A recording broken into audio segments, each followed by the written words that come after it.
Well, President Obama finally sending his budget to Congress. That will make the president's budget more than 2 months late. So is it better late than never, or is it already dead on arrival? We spoke with Republican Senator Rand Paul a short time ago.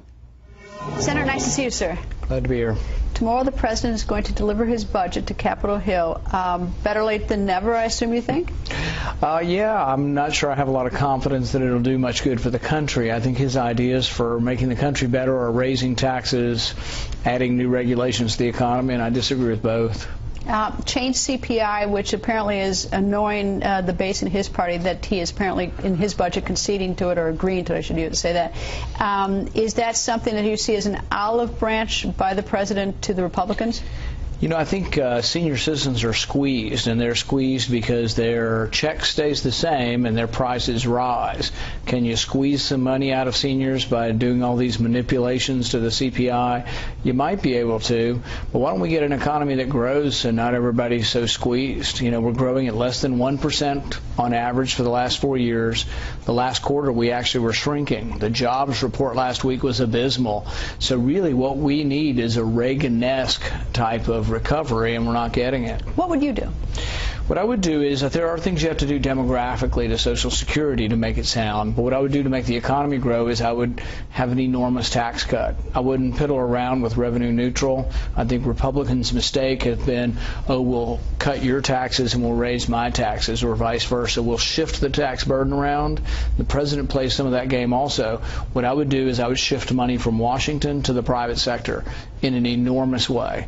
I would have a 17% flat income tax for corporations and for business. Everybody pays the same. There'd be very few deductions, but there'd be an enormous amount of money infused into the private economy. And when Reagan cut taxes, we had 8 million jobs created. The way as big as our economy now is, I think you'd have 11, 12 million jobs created. All right, well, we then wouldn't have the revenue into the federal treasury to finance a lot of parts of the government. I'm curious that with money being so, I mean, money's cheap right now. Their interest rates are so low. Why aren't the businesses borrowing that money and revving up the economy that way, rather than looking to have the revenue, the added revenue, by having their income tax go down? Well, there's a good book Amity Shlaes wrote a year or two ago called The Forgotten Man, and in there she talks about FDR. One of the things she says about FDR is businesses were terrified of him. I think it's the exact same scenario now. Businesses are terrified of this president. They're terrified of what new regulations will come, what the EPA will promulgate, what new taxes will come, what government will do to them next.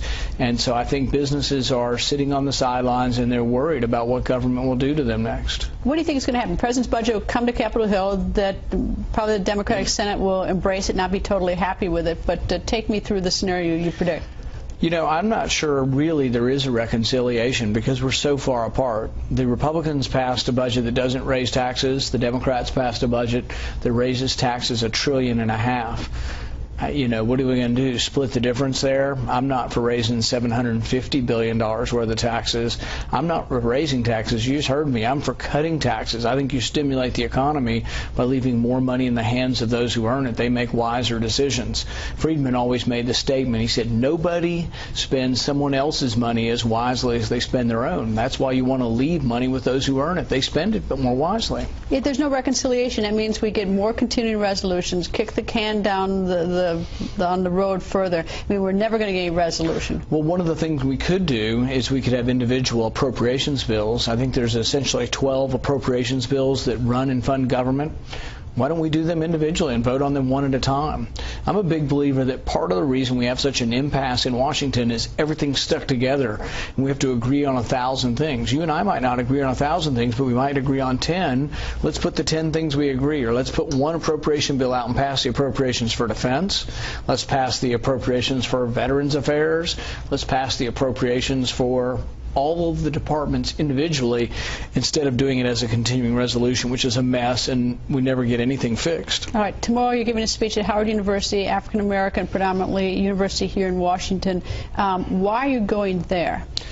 Because I think the Republican Party needs to expand. We need to compete for every vote. I think for too long we haven't been showing up to African American audiences. My staff told me I might be the first Republican to go there since Colin Powell in the 1990s.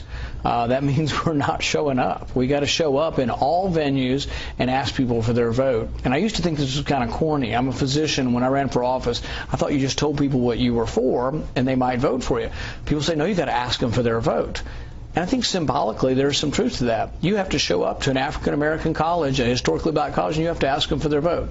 For the Republican Party or for me or whoever it's for, you have to ask them for their vote, and you have to talk about issues that might appeal to them. And I think there's a lot of things that I believe in that also have crossover appeal to people who have been voting for the Democrat Party. I suspect they might want to hear about the fact that there's unemployment rate for African Americans about 13.3%, which is deplorable.